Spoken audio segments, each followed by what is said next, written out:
الصلاۃ والسلام علیک یا سیدی یا رسول اللہ، الصلاۃ والسلام علیک یا سیدی یا حبیب اللہ، الصلاۃ والسلام علیک یا سید المرسلین وعلی آلک و اصحابک یا سیدی یا محمد الرسول اللہ صلی اللہ علیہ وآلہ وسلم۔ یہ دنیا امتحان گاہ ہے، اور امتحان میں سکون نہیں بلکہ آزمائش ہوتی ہے۔ ہم اکثر پوچھتے ہیں کہ ہماری زندگی میں دکھ کیوں آتے ہیں، ہم اکثر پریشان بھی رہتے ہیں کہ ہماری زندگی میں دکھ کیوں آتے ہیں، پریشانیاں کیوں آتی ہیں، غربت کیوں آتی ہے، لیکن کبھی یہ نہیں سوچتے کہ دکھ دراصل ہمیں جگانے آتے ہیں، ہمیں پریشان کرنے نہیں آتے، ہمیں جگانے بھی آتے ہیں۔ جب انسان دنیا کی رنگینیوں میں کھو جاتا ہے، اپنے رب کو بھول جاتا ہے، تو پھر یہی دکھ اس کے دروازے پر دستک دیتے ہیں تاکہ انسان ہوش میں آ جائے۔ پھر مصیبتیں، امتحان، آزمائشیں انسان کے دروازے پر دستک دیتے ہیں تاکہ سویا ہوا انسان جاگ جائے، غفلت میں ڈوبا ہوا انسان ہوش میں آ جائے۔ یہ دکھ سزا نہیں ہوتے بلکہ ایک پیغام ہوتے ہیں کہ تم راستہ بھٹک گئے ہو، تمہاری آنکھیں کھولنے کے لیے آتے ہیں۔ اے حضرت انسان، تو راستہ بھٹک گیا ہے۔ انسان کی زندگی عذاب اس وقت بنتی ہے جب وہ اپنی حقیقت کو بھول جاتا ہے۔ ہم اپنے آپ کو بہت بڑا سمجھنے لگتے ہیں، حالانکہ حقیقت یہ ہے کہ ہم ایک کمزور بندے ہیں جو ہر لمحے اللہ کے محتاج ہیں۔ ہر چھوٹے سے لے کر بڑا انسان، فقیر سے بادشاہ، بادشاہ سے بھکاری تک، ہر ایک انسان بڑا ہو، چھوٹا ہو، طاقتور ہو، کمزور ہو، ہر بندہ ہر لمحے اللہ کا محتاج رہتا ہے۔ جب انسان تکبر میں آ جاتا ہے تو اللہ اس کے غرور کو توڑنے کے لیے اس کے دروازے پر آزمائش بھیجتا ہے۔ جب انسان میں کرنے لگتا ہے نا کہ میں یہ کر دوں گا، میں وہ کر دوں گا، جب انسان تکبر میں آ جاتا ہے، جب انسان خود کو دوسروں سے افضل سمجھنے لگتا ہے، جب انسان دوسروں کو خود سے کم تر سمجھنے لگتا ہے، تو پھر اللہ تعالیٰ اس انسان کی اس میں کو توڑنے کے لیے، اس کے غرور کو توڑنے کے لیے اس کے دروازے پر آزمائش بھیجتا ہے۔ یہی وجہ ہے کہ بعض اوقات سب کچھ ہوتے ہوئے بھی دل بے چین رہتا ہے۔ میرے محترم بھائیو، گناہ بھی انسان کی زندگی میں دکھوں کا ایک بہت بڑا سبب ہوتے ہیں۔ جب بندہ مسلسل اللہ کی نافرمانی کرتا ہے، حلال اور حرام کی پرواہ نہیں کرتا، لوگوں کے حقوق کو مارتا ہے، تو پھر اس کے دل سے سکون اللہ تعالیٰ چھین لیتا ہے، اس کے دل سے سکون چھین لیا جاتا ہے۔ باہر سے وہ ہنستا ہوا نظر آتا ہے، لیکن اندر سے وہ مکمل طور پر ٹوٹ چکا ہوتا ہے، کیونکہ گناہ دل پر بوجھ بن جاتے ہیں، اور یہی بوجھ زندگی کو عذاب بنا دیتا ہے۔ میرے کریم نبی فرماتے ہیں، جب انسان پہلی مرتبہ گناہ کرتا ہے تو اس کے دل پر ایک چھوٹا سا سیاہ نقطہ لگ جاتا ہے، کالے رنگ کا دھبا لگ جاتا ہے، اور انسان کا ضمیر انسان کو ملامت کرتا ہے۔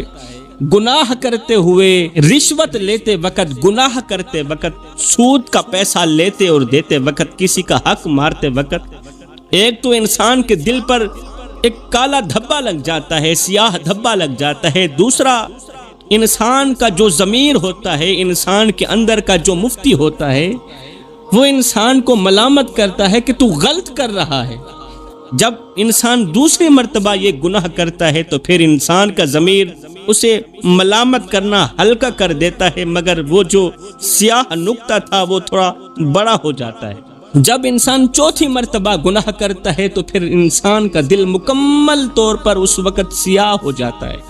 پھر نہ تو کوئی ملامت کرتا ہے، نہ تو اس کا ضمیر اسے جھنجھوڑ کر کچھ کہتا ہے، کیونکہ اب کی بار تو ضمیر بھی سو چکا ہوتا ہے۔ گناہ دل پر بوجھ بن جاتے ہیں، اور یہی بوجھ زندگی کو عذاب بنا دیتا ہے۔ زندگی میں دکھ اس لیے بھی آتے ہیں کہ اللہ اپنے بندے کو بلند کرنا چاہتا ہے، اللہ اپنے بندے کو مقام دینا چاہتا ہے۔ بعض آزمائشیں سزا نہیں بلکہ ترقی کا ذریعہ بھی ہوتی ہیں، ترقی کا دروازہ بھی ہوتی ہیں۔ جیسے سونا آگ میں جل کر خالص بنتا ہے، ویسے ہی انسان بھی آزمائشوں سے گزر کر مضبوط بنتا ہے، طاقتور بنتا ہے، آزمائشوں سے گزر کر، برے وقت سے گزر کر اچھے وقت کی طرف بڑھتا ہے۔ کبھی کبھی انسان خود اپنی زندگی کو عذاب بنا لیتا ہے اپنے ہاتھوں سے۔ انسان کبھی کبھی خود اپنے ہاتھوں سے بھی اپنی زندگی کو عذاب بنا لیتا ہے۔ وہ ماضی کی غلطیوں کو بار بار یاد کرتا رہتا ہے، اپنے آپ کو معاف نہیں کرتا۔ ماضی کی غلطیوں کو بار بار یاد کرنا یہ اس کی زندگی کو عذاب بنا لیتا ہے۔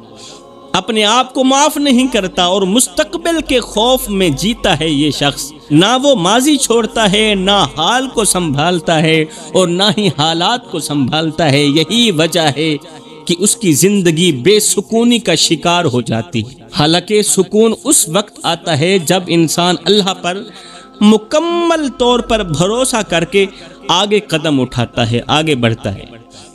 انسان کی زندگی میں دکھ، پریشانیاں، مصیبتیں اور غربت اس وقت بھی آتی ہیں جب وہ رزق کو صرف اپنی محنت کا نتیجہ سمجھنے لگتا ہے۔ وہ اپنا کمال سمجھتا ہے، کہتا ہے بس میں نے محنت کی تھی، اللہ نے مجھے دے دیا، محنت نہ کرتا تو اللہ نہ دیتا۔ وہ اس دولت کو، اس رزق کو، اس اللہ کے کرم کو، اللہ کی مہربانیوں کو صرف اپنی محنت کا نتیجہ سمجھنے لگتا ہے اور رب کی تقسیم کو انسان بھول جاتا ہے۔ جب ہر چیز کو اپنی محنت کا نتیجہ سمجھنے لگتا ہے تو پھر انسان رب کی تقسیم کو بھول جاتا ہے، دلوں میں بے یقینیوں کا اندھیرا پیدا ہو جاتا ہے اور یہی اندھیرے انسان کو اندر سے توڑ دیتے ہیں۔ انسان سمجھتا ہے کہ یہ کامیابیاں میری محنتوں کا نتیجہ ہیں، مگر وہ یہ بھول جاتا ہے کہ دینے والا بھی رب ہے اور لینے والا بھی رب ہے۔ جس طرح قارون نے کہا تھا کہ یہ مال میری محنت کا نتیجہ ہے، اس نے اپنی دولت پر فخر کیا، اپنے خزانوں کو اپنی عقل کا کمال سمجھا، محتاجوں کو حقیر جانا، خود کو دوسروں سے افضل جانا اور دینے والے رب کو قارون بھول گیا۔ پھر وہی قارون اپنے خزانوں سمیت زمین میں دھنسا دیا گیا اور قیامت تک کے لیے عبرت کا نشان بھی بنا دیا گیا۔ ایک شخص دن رات محنت کرتا ہے مگر اس کے گھروں میں فاقے ہوتے ہیں۔ ہم اکثر دیکھتے ہیں اپنے معاشروں میں، ایک شخص دن رات محنت کرتا ہے، صبح دوپہر شام محنت کرتا رہتا ہے مگر اس کے گھروں میں فاقے ہوتے ہیں۔ ایک شخص دن رات محنت کرتا ہے مگر اس کے گھر میں فاقے ہوتے ہیں، اور دوسری طرف کوئی شخص بغیر زیادہ کوشش کیے آسائشوں میں جیتا ہے۔ یہ فرق صرف محنتوں کا نہیں بلکہ آزمائشوں کا ہوتا ہے۔ ایک مزدور اپنی زندگی کی ساری طاقت لگا کر بھی 2 وقت کی روٹی کو ترستا ہے، بچوں کی ضروریات پوری نہیں کر پا رہا، بیوی کی خواہشیں ادھوری رہ گئیں۔ وہ دن بھر محنت میں جلتا ہے مگر شام کو خالی ہاتھ گھر لوٹ آتا ہے۔ اس کی آنکھوں میں خواب نہیں، صرف فکر ہوتی ہے، صرف پریشانی ہوتی ہے۔ اس کے دل میں امید نہیں بلکہ ایک خاموش درد ہوتا ہے۔ دنیا سوتی ہے مگر یہ شخص رات کو چادر تان کر روتا ہے، جاگتا ہے، آنسو بہاتا ہے مگر آواز نہیں نکلتی، کیونکہ دل کے اندر ایک ہی فکر چل رہی ہوتی ہے کہ اگر روزی کا کوئی وسیلہ نہ بنا تو جوان بیٹی کی شادی کیسے کروں۔ جہیز کا بوجھ باپ کے سینے میں پتھر بن کر رکھا ہوتا ہے۔ معاشرے کی رسمیں غریب باپ کے گلے میں پھندا بن چکی ہوتی ہے۔ یہ جہیز کی رسمیں ہیں جو غریب باپ کے گلے میں پھندا بن کر رہ گئیں اور غریب باپ کو موت مانگنے پر مجبور کر دیا۔ وہ سوچتا ہے کہ اگر جہیز نہ ہوا تو کون میری بیٹی کو قبول کرے گا، میری بیٹی کے ہاتھ کون پیلے کرے گا۔ پھر یہی غربت کا مارا باپ صبح ہونے سے پہلے اٹھتا ہے، اللہ کا نام لے کر گھر سے نکلتا ہے، شہر کے چوک میں جا کر کھڑا ہو جاتا ہے۔ آنکھیں ہر آنے جانے والی گاڑی کو دیکھتی ہیں، دل میں ایک امید ہوتی ہے کہ شاید آج کوئی کام مل جائے، اور جب کسی گاڑی کو اپنی طرف آتے ہوئے دیکھتا ہے تو یہ دوڑ کر اس گاڑی کے پاس چلا جاتا ہے، ہاتھ جوڑ کر کہتا ہے صاحب کون سا کام کروانا ہے، میرا جسم بھی حاضر ہے، میری جان بھی حاضر ہے، بس مجھے خالی ہاتھ واپس نہ بھیجنا، کام کے لیے مجھے ہی لے جانا۔ میرے بھائیو، آپ نے دیکھا ہوگا شہر کے چوکوں میں مزدوروں کی لائنیں لگی ہوتی ہیں، جیسے ہی کوئی گاڑی والا رکتا ہے سب اس کے ارد گرد جمع ہو جاتے ہیں۔ کوئی کہتا ہے میں کام کروں گا، کوئی کہتا ہے مجھے لے جاؤ، کوئی کہتا ہے میں تو دوپہر کا کھانا بھی نہیں کھاتا صاحب، مجھے بھوک بھی نہیں لگتی، میں دوپہر کا کھانا بھی نہیں کھاتا، بس میں پورا دن کام پر ہی توجہ دیتا ہوں۔ میرے بھائیوں، جب کوئی مزدور کہہ رہا ہوتا ہے کہ مجھے دوپہر کو بھوک ہی نہیں لگتی، میں کھانے کا بہانہ بنا کر وقت ضائع نہیں کرتا بلکہ سارا دن کام ہی کرتا رہتا ہوں، میرے بھائیوں، حقیقت میں یہ دل کے زخم چھپانے کے انداز ہوتے ہیں غریبوں کی، یہ بھوک کو چھپانے کی کوشش ہوتی ہے غریب کی۔ اگر اس مزدور کے دل کے اندر جھانک کر کے دیکھا جائے تو پتہ چلے کہ اس کے پیٹ کے اندر کتنی بھوک ہے، اس کے پیٹ کے اندر کتنی خواہشیں دفن ہیں، مگر صرف اس لیے کہ اس کی اولاد بھوکی نہ سوئے، اس کے بچے روٹی مانگ کر نہ رو دیں، وہ اپنے حصے کی خوشی قربان کر دیتا ہے مگر بچوں کی آنکھوں میں آنسو نہیں دیکھ سکتا۔ کڑکتی دھوپ میں تتی ریت کے اوپر پسینے کے ساتھ نہاتا ہوا یہ مزدور سوچ رہا ہوتا ہے کہ مجھے کچھ ملے نہ ملے مگر میرے بچوں کو روٹی کا ٹکڑا مل جائے، میری بیوی کو روٹی کا ٹکڑا مل جائے۔ اب ایک طرف یہ غریب ہے جو روزی کے لیے پریشان ہے، اور دوسری طرف ایک امیر ہے جو دولتوں کے انبار ہونے کے باوجود بھی سکون کے لیے ترس رہا ہے۔ اللہ تعالیٰ کسی کو دے کر ترساتا ہے اور کسی سے لے کر ترساتا ہے، کسی کو دے کر آزماتا ہے اور کسی سے لے کر آزماتا ہے۔ امیر کے پاس دنیا کی ہر شے موجود ہے، سب کچھ ہے، مگر اس کا دل خالی ہے، دل سیاہ ہوا پڑا ہے، راتوں کو کروٹیں بدلتا ہے، نیند نہیں آتی، سکون نہیں ملتا۔ اس کا مطلب یہ ہوا کہ یہ دنیا انصاف کی جگہ نہیں بلکہ امتحانوں کی جگہ ہے۔ غریب روٹی کے لیے پریشان ہے، امیر سکون کے لیے پریشان ہے، دونوں ہی پریشان ہیں۔ اس لیے تو میرے نبی نے فرمایا تھا یہ دنیا دھوکے کا گھر ہے، یہ مچھر کا پر ہے، یہ مکڑی کا جالا ہے، یہ غدار ہے، یہ مکار ہے، دنیا کے پھندے میں مت آئے۔ حالانکہ اس امیر کے پاس دولت بھی ہے، پیسے کی ریل پیل بھی ہے، پھر بھی راتوں کو کروٹیں بدلتی رہتی ہیں، نیند نہیں آتی، گولیاں کھا کر سوتا ہے۔ یہی وہ حقیقتیں ہیں جو انسان کو جھنجھوڑ دیتی ہیں کہ اصل سکون دولتوں میں نہیں بلکہ اللہ کی رضا میں ہے۔ اگر ہم انبیاء علیہم السلام کی زندگیوں کو دیکھیں تو حضرت یوسف علیہ السلام کی آزمائش انسان کو ہلا کر رکھ دیتی ہے۔ بچپن میں بھائیوں نے حسد میں آ کر کنویں میں پھینک دیا تھا حضرت یوسف علیہ السلام، اندھیرا، تنہائی، خوف، سب کچھ تھا مگر اللہ پر یقین ابھی بھی قائم تھا۔ پھر یوسف علیہ السلام کو کنویں سے نکال کر غلام بنا کر بیچا گیا، بازاروں میں قیمت لگائی گئی۔ آج نبی کے بیٹے کی بازار میں بولی لگ رہی تھی، کوئی کہہ رہا تھا لے لو سستا ہے، کوئی کہہ رہا تھا بہت خوبصورت ہے، کوئی یوسف علیہ السلام کو ایک عام غلام سمجھ کر پرکھ رہا تھا۔ ارے یہ وہ ہستی تھی جس کے چہرے پر نبوت کی روشنی تھی، لوگ صرف قیمت لگا رہے تھے مگر اس کی اصل قدر صرف میرا اللہ ہی جانتا تھا، یوسف کی اصل قیمت تو صرف میرا اللہ ہی جانتا تھا۔ یہ منظر چیخ چیخ کر ہمیں بتاتا تھا کہ دنیا کی نظر ہمیشہ دھوکہ کھاتی ہے، یہاں اصل قیمت نہیں لگتی بلکہ آزمائشوں کے پردے ڈال دیے جاتے ہیں۔ یوسف کی عزت تو چھینی گئی مگر ایمان نہ چھینا جا سکا۔ پھر عزیز مصر کے گھر میں آزمائش آئی، یوسف علیہ السلام پر ایک بہت بڑی آزمائش آئی۔ عزیز مصر کی بیوی زلیخا یوسف علیہ السلام کی محبت میں گرفتار ہو گئی، وہ چاہتی تھی کہ کسی نہ کسی طرح اس نوجوان کو قریب سے دیکھوں۔ آج زلیخا نے دروازے بند کر دی کیونکہ وہ بادشاہ کی بیوی تھی، زلیخا نے دروازے بند کر دیے، گناہ کی طرف بلایا یوسف کو۔ زلیخا یوسف کے پیچھے بھاگنے لگی، ادھر آؤ گناہ کریں۔ یوسف آگے کو بھاگتے جا رہے ہیں، زلیخا یوسف کے پیچھے پیچھے بھاگتی جا رہی ہے۔ میرے کریم نبی نے فرمایا کہ اس وقت یوسف علیہ السلام کے دل سے ایک آواز نکلی، اے اللہ میں تیری پناہ چاہتا ہوں، مجھے اپنی رحمت کی آغوش میں چھپا لینا، میں اس گناہ سے بچنا چاہتا ہوں۔ ہر طرف خاموشی تھی، دروازے بند تھے، نفس بھڑکا رہا تھا مگر دل رب کو یاد کر رہا۔ نفس بھڑکا رہا تھا مگر دل رب کو یاد کر رہا تھا۔ یوسف علیہ السلام جانتے تھے کہ یہ لمحہ اگر پھسل گیا تو سب کچھ ختم ہو جائے گا، اس لیے انہوں نے گناہ کے قریب جانے کے بجائے اللہ کی طرف بھاگنا شروع کر دیا، اللہ کی طرف بھاگنا پسند کر دیا۔ اور یہی وہ فیصلہ تھا جس نے ایک غلام کو عزت کے تخت پر بٹھا دیا۔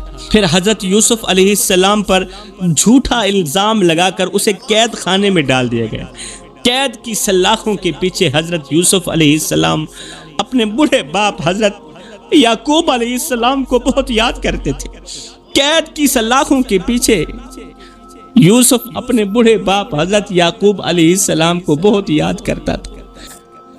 درد بھرے انداز میں یوسف کہتے تھے، اے میرے بابا، نہ جانے آپ کس حال میں ہوں گے، آپ کی آنکھیں مجھے ڈھونڈتی ہوں گی، آپ کا دل میرے غم میں رو رہا ہو، میں یہاں تنہائیوں میں قید ہوں، دیواریں خاموش ہیں، سلاخیں سرد ہیں، مگر دل میں آپ کی یاد ابھی بھی زندہ ہے۔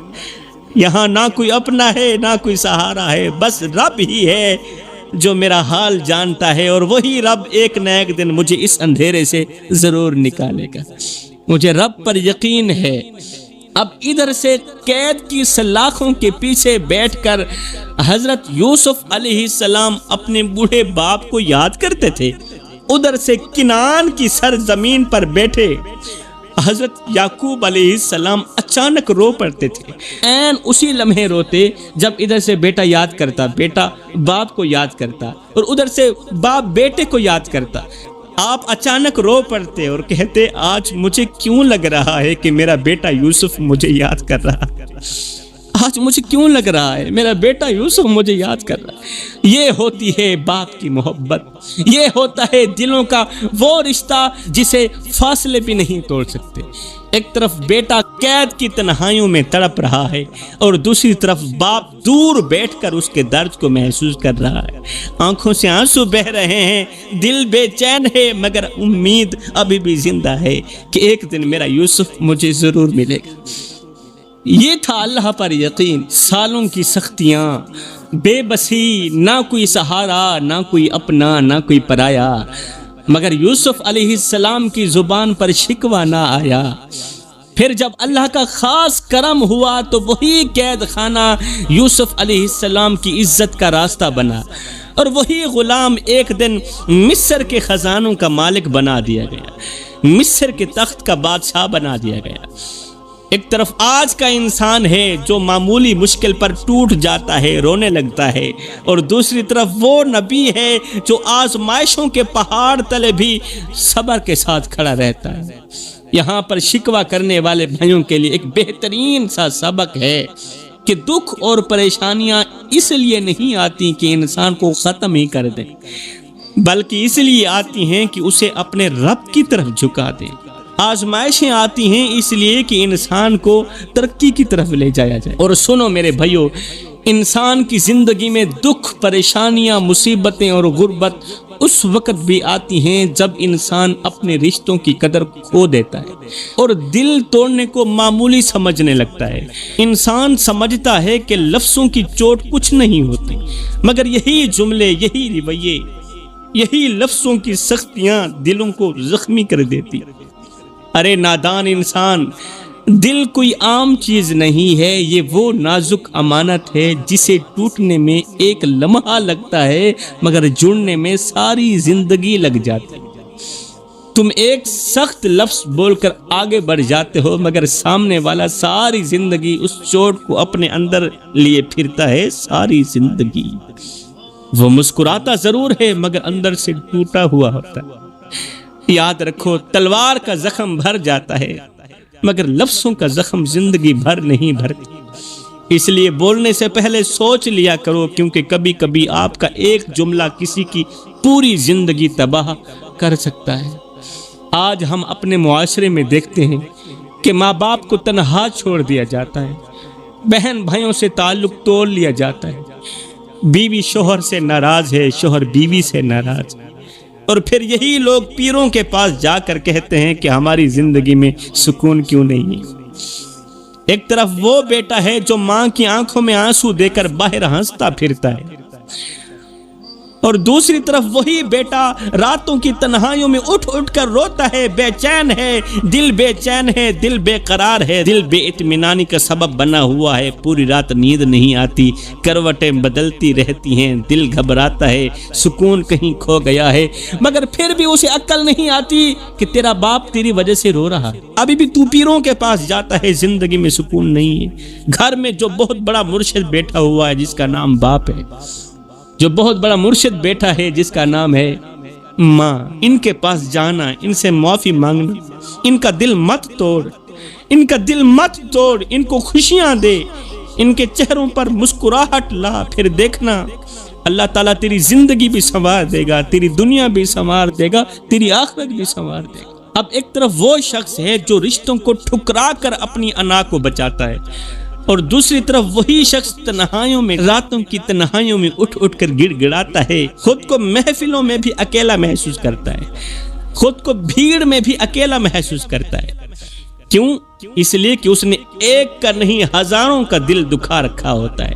پھر میرا اللہ فرماتا ہے کسی کو دکھ دے کر، کسی کا دل توڑ کر میرے دروازے پر اپنی خوشی کے لیے خیرات مانگنے مت آنا، کسی کو ایک لمحے کی پریشانی دے کر بھی میرے دروازے پر یعنی مسجد میں نماز پڑھنے کے بعد اپنی خوشی کے لیے دعا مت کرنا، اور کسی کو ایک پل کی خوشی دے کر کسی ٹوٹے ہوئے کا دل جوڑ کر پھر اپنی پریشانی کی پرواہ مت کرنا، پھر اپنی ٹینشن کی، اپنی مصیبت، اپنی آزمائش کی پرواہ مت کرنا۔ یہی وہ حقیقتیں ہیں جو انسان کو اندر سے کھوکھلا کر دیتی ہیں کہ انسان دوسروں کا دل توڑ کر اپنی خوشیوں کے لیے خیرات مانگتا پھرتا ہے، اپنی خوشیوں کے لیے دعا مانگتا پھرتا ہے، پھر کہتا ہے میری تو دعا بھی قبول نہیں ہوئی۔ اگر ہم انبیاء علیہم السلام کی زندگیوں کو دیکھیں تو حضرت نوح علیہ السلام کا واقعہ ہمارے سامنے آتا ہے۔ انہوں نے اپنی قوم کو سالوں سمجھایا، حضرت نوح علیہ السلام اپنی قوم کو سمجھایا، اپنے بیٹے کو بھی بار بار بلایا۔ حضرت نوح علیہ السلام نے بیٹے کو ڈوبنے سے بچانا چاہا، مگر بیٹے نے صاف صاف انکار کر دیا، باپ کی بات نہ مانی، باپ کی نافرمانی کر بیٹھا، اور پھر وہی بیٹا آنکھوں کے سامنے لہروں میں ڈوب گیا۔ ایک طرف وہ باپ ہے جو محبت میں بتلا رہا ہے، ایک طرف وہ باپ ہے جو محبت میں اپنے بیٹے کو بلاتا رہا، اور دوسری طرف وہ بیٹا ہے جو انا میں آ کر انکار کرتا رہا، اور انجام سب کے سامنے آ گیا۔ یہی وہ منظر ہے جو بتاتا ہے کہ رشتوں کی نافرمانی اور دلوں کو توڑنا انسان کی زندگی میں کتنی بڑی مصیبتیں لے آتا ہے۔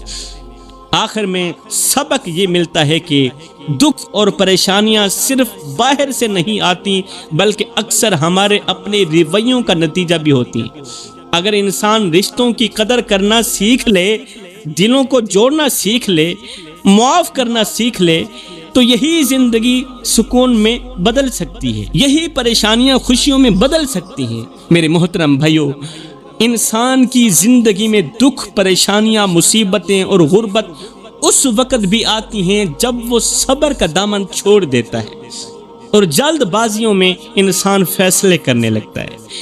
انسان چاہتا ہے کہ ہر چیز فوراً مل جائے، ہر دعا فوراً قبول ہو جائے، ہر خواہش فوراً پوری ہو جائے، مگر جب ایسا نہیں ہوتا تو انسان ٹوٹ جاتا ہے، مایوسیوں میں ڈوب جاتا ہے اور اپنی ہی سوچوں کا قیدی بن جاتا ہے انسان۔ آج ہم اپنے معاشرے میں دیکھتے ہیں کہ ایک نوجوان چھوٹی سی رکاوٹ پر راستہ بدل دیتا ہے اور پھر کہتا ہے میری زندگی میں سکون کیوں نہیں آتا۔ چھوٹی سی رکاوٹ پر اپنا راستہ بدل دیتا ہے، کامیابی کی طرف جاتا ہی نہیں ہے، اللہ کے راستے کی طرف جاتا ہی نہیں ہے، کہتا ہے نماز پڑھنا مشکل کام ہے۔ ایک طرف وہ کسان ہے جو بیج بوتا ہے، مہینوں انتظار کرتا ہے، گرمیوں، سردیوں، بارشوں کو برداشت کرتا ہے، زمین کو سینچتا ہے، آندھیوں میں کھڑا رہتا ہے، دھوپ میں جلتا ہے، مگر امید نہیں چھوڑتا۔ وہ جانتا ہے کہ آج کی محنت کل کی فصل بنے گی، آج کی محنت کل کی فصل اگے گی، آج کا صبر کل کی خوشی بنے گی، اس لیے وہ جلد بازی نہیں کرتا، ہمت نہیں ہارتا، وقت کا انتظار کرتا ہے، تب جا کر فصل حاصل کرتا ہے اور فائدے کی طرف جاتا ہے۔ اب ایک طرف یہ کسان ہو گیا جس نے 6 ماہ انتظار کیا، دن رات محنت کی اور پھل پایا، دوسری طرف وہ انسان ہے جو 2 دن محنت کر کے تھک جاتا ہے، تھوڑی سی دیر میں ہار مان لیتا ہے، تھوڑی سی مشکل آئی ہار مان لیا، کہتا ہے مجھے کچھ نہیں ملا، میں کچھ نہیں کر سکا، میری تو قسمت ہی خراب تھی۔ سمجھ لو کہ جو زمین میں بیج ڈال کر صبر کرتا ہے وہی فصل کاٹتا ہے، اور جو صبر چھوڑ دیتا ہے وہ خالی ہاتھ رہ جاتا ہے۔ کسان نے سب کچھ اللہ کی سپرد کیا اور ساتھ میں صبر بھی کیا، اللہ نے اسے کتنا اجر دیا، اور جس نے صبر نہیں کیا وہ خالی ہاتھ رہ گیا۔ ایک طرف وہ شخص ہے جو آزمائشوں میں صبر کرتا ہے اور وقت کے ساتھ کامیاب بھی ہوتا ہے، اور دوسرا وہ شخص ہے جو جلد بازی میں سب کچھ کھو دیتا ہے اور پھر پچھتاتا رہتا ہے۔ اگر ہم انبیاء علیہ السلام کی زندگیوں کو دیکھیں تو حضرت موسیٰ علیہ السلام کا واقعہ بھی ہمارے سامنے آتا ہے۔ میرے کریم نبی فرماتے ہیں کہ جب حضرت موسیٰ علیہ السلام اپنی قوم کو لے کر نکلے تھے، آگے سمندر تھا، پیچھے فرعون کا لشکر تھا، ہر طرف خطرہ ہی خطرہ تھا، راستے بند تھے، آنکھوں میں خوف تھا، دلوں میں گھبراہٹ تھی۔ قوم کہنے لگی اب ہم پکڑے جائیں گے، اب ہم نہیں بچیں گے، اب بچنے کا کوئی راستہ نہیں رہا۔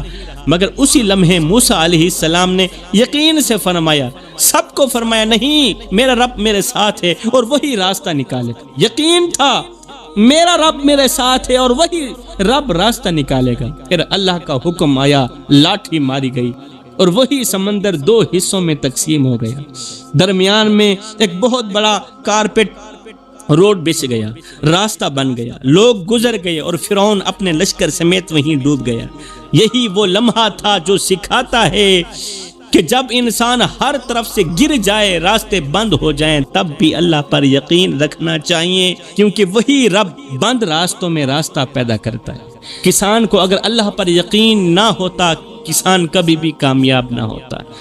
یہ پہلے اللہ پر یقین رکھتا ہے اور پھر جا کر دانا زمین پر ڈالتا ہے۔ ایک طرف وہ انسان ہے جو تھوڑی سی مشکل دیکھ کر ڈر جاتا ہے، سہم جاتا ہے، اور دوسری طرف وہ نبی ہے جو مشکل میں بھی اللہ پر یقین رکھتا ہے۔ اب آپ جان چکے ہوں گے کہ دکھ اور پریشانیاں اکثر اس لیے بڑھتی ہیں کیونکہ ہم صبر نہیں کرتے۔ اگر انسان صبر کو اپنا لے، جلد بازی چھوڑ دے اور اللہ پر یقین رکھے تو یہی مشکلات آسانیوں میں بدل جاتی ہیں، ورنہ یہی جلد بازی انسان کی زندگی کو عذاب بنا دیتی۔ تو انسان کی زندگی میں دکھ، پریشانیاں اور مصیبتیں اس وقت بھی آتی ہیں جب اس کے اپنے گھر میں ہر وقت اس کی بیوی روتی رہتی ہے۔ جس گھر میں بیوی روتی ہو اس گھر میں رحمت کے فرشتے نہیں آتے میرے بھائیوں۔ انسان کی زندگی میں دکھ، پریشانیاں اور مصیبتیں اس وقت بھی آتی ہیں جب اس کے اپنے گھر میں ہر وقت اس کی بیوی روتی رہتی ہے، جب گھر کی دیواریں آنسوں کی گواہ بن جاتی ہیں اور دلوں میں خاموش چیخیں گونجتی رہتی ہیں۔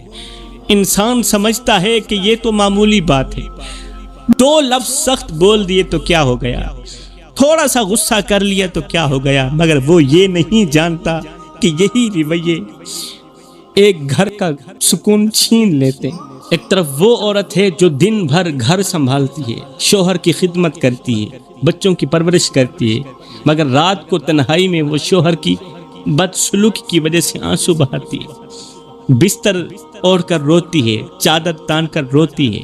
ایسے لوگوں کے بارے میں حضرت سیدنا علی المرتضیٰ شیر خدا کرم اللہ وجہہ الکریم نے فرمایا کہ جس گھر میں بیوی روتی ہو اس گھر میں رہنے والے بچوں کا مستقبل ان کا باپ اپنے ہاتھوں سے تباہ کر دیتا ہے۔ باپ کے ہاتھوں سے بچوں کا مستقبل تباہ ہو گیا، ایک بیوی کے رونے کی وجہ سے، بیوی کے ساتھ کی گئی بدسلوکی کی وجہ سے۔ میرے بھائیوں، یہ آنسو صرف ایک عورت کے نہیں ہوتے، یہ بچوں کی خوشیوں کے آنسو بھی ہوتے ہیں، یہ آنسو آنے والے کل کے بکھرنے کی علامت بھی ہوتے ہیں۔ آنے والے کل کے اندر تباہی لانے کی علامت بھی ہوتے ہیں۔ ماں کو روتا ہوا دیکھ کر بچے اندر سے ٹوٹتے جا رہے ہوتے ہیں، ڈرے ہوئے ہوتے ہیں، خاموش ہو جاتے ہیں، محبت سے محروم رہ جاتے ہیں۔ اگر ہم انبیاء علیہم السلام کی زندگیوں کو دیکھیں تو ہمارے کریم آقا، ہمارے کریم نبی کا مبارک انداز ہم سب کے سامنے ہے، ہم سب کے سامنے ہے اپنے کریم نبی کا مبارک انداز۔ آپ نے کبھی اپنی ازدواج کے ساتھ سختی نہیں کی، گھر کے کاموں میں ہاتھ بٹاتے تھے، دلوں کو جوڑتے تھے، کسی کو تکلیف دینا تو دور کی بات، ایسا سوچا بھی نہیں تھا۔ قسم ہے اللہ پاک کی، وہی وہ کردار تھا جس نے آج میرے اور آپ کے گھروں کو جنت کا ٹکڑا بنا رکھا، اور یہی وہ سبق ہے جو آج ہر شوہر کو سیکھنا چاہیے کہ ہر گھر محبت سے بنتے ہیں، سختیوں سے تو گھر بکھر جاتے ہیں، گھر محبت سے بنتے ہیں، تلخ لہجوں سے گھر بکھر جاتے ہیں، ٹوٹ جاتے ہیں۔ اگر تم چاہتے ہو کہ تمہاری زندگی سنور جائے تو اپنے گھروں کو سنوارو، اپنی بیوی بچوں کی آنکھوں سے آنسو مت نکال، کیونکہ یاد رکھو ایک مظلوم کی آہ کبھی خالی نہیں جاتی، وہ سیدھی رب کے دربار تک پہنچ کر ہی دم لیتی ہے۔ کسی کو دکھ دے کر تمہیں کیا لگتا ہے کہ تم ساری زندگی ایسے ہی مسکراتے رہو گے؟ نہ بندے نہ، بس وقت کے الٹنے کی دیر ہے، تیری باری بھی دور نہیں ہے، اس لیے کہ زندگی کے کسی نہ کسی موڑ پہ اپنا کیا آخر بھگتنا ہی پڑتا ہے۔ میرے بھائیو، جس گھر میں بیوی کے آنسو گرتے ہیں وہاں سے برکت اٹھ جاتی ہے، وہاں رزق میں تنگی آتی ہے، وہاں سکون ختم ہو جاتا ہے۔ جب ہم اپنے کریم نبی کا گھرانہ دیکھتے ہیں تو ایک دم ہمارے سامنے آتا ہے جہاں محبت تھی، جہاں نرمی تھی، عزت ہی عزت تھی۔ آپ نے کبھی اپنی ازدواج کو تکلیف نہیں دی تھی، ساری زندگی میرے کریم آقا، یہ میں فخر سے کہہ رہا ہوں، کبھی اپنی ازدواج کو تکلیف نہیں دی، کبھی اونچی آواز یا تلخ لہجے میں بات نہیں کی تھی، بلکہ ہمیشہ حسن سلوک کا درس دیا۔ اب ایک طرف وہ گھر ہے جہاں نبی کی سنت پر عمل ہوتا ہے اور اسی سنت پر عمل کے صدقے اللہ تعالیٰ وہاں سکون دیتا ہے، محبت اور رحمت کی بارش برستی ہے، اور دوسری طرف وہ گھر ہے جہاں سختی، غصہ اور آنسو ہوتے ہیں، اور یہی گھر جہنم کا گڑھا بن جاتا ہے۔ میرے بھائیوں، اگر آپ اپنی زندگی میں سکون چاہتے ہیں تو اپنی بیوی بچوں کو، اپنے والدین کو، اپنے گھروں کو سکون دو، اپنی بیویوں کے دل مت توڑو۔ اب سوال یہ پیدا ہوتا ہے کہ ان مصیبتوں سے کیسے نکلا جائے، غربت کی دلدل سے کیسے نکلا جائے، دکھوں اور پریشانیوں کے اس اندھیرے سے روشنی کی طرف کیسے آیا جائے۔ یاد رکھو میرے بھائیوں، دکھوں سے نکلنے کا یہ راستہ مشکل نہیں، بس ہم نے خود اسے مشکل بنا رکھا ہے۔ ہمیں سب سے پہلے اپنے دل کو بدلنا ہوگا، سیاہ دل کو ایک بار پھر سے دودھ کی طرح بالکل سفید کرنا ہوگا، اپنے رب کی طرف سچے دل سے رجوع کرنا ہوگا، نماز پڑھنی ہوگی، گناہوں کو چھوڑنا ہوگا، توبہ کو اپنانا ہوگا، کیونکہ جب بندہ خود بدلتا ہے تو اس کی تقدیر بھی بدلنا شروع ہوتی ہے۔ اس مصیبت، اس غربت کی دلدل سے نکلنے کے لیے ہمیں ہر حال میں اپنے گھروں کو سکون دینا ہوگا، بیوی کی آنکھوں سے آنسو خشک کرنے ہوں گے، بیوی کو خوش رکھنا ہوگا، ماں باپ کی دعائیں لینی ہوں گی، رشتوں کو جوڑنا ہوگا، کیونکہ جہاں دل جڑتے ہیں وہاں برکتیں ضرور اترتی ہیں۔ رزق کے لیے حلال راستہ اختیار کرنا ہوگا، صبر کو اپنانا ہوگا، جلد بازی چھوڑنی ہوگی، کیونکہ جو صبر کرتا ہے وہی کامیاب ہوتا ہے۔ ہمیں ہر حال میں دعا کو اپنی زندگی کا حصہ بنانا ہوگا، راتوں کی تاریکیوں میں اٹھ اٹھ کر اپنے رب سے مانگنا ہوگا، کیونکہ وہی در ہے جہاں سے کوئی خالی نہیں لوٹتا۔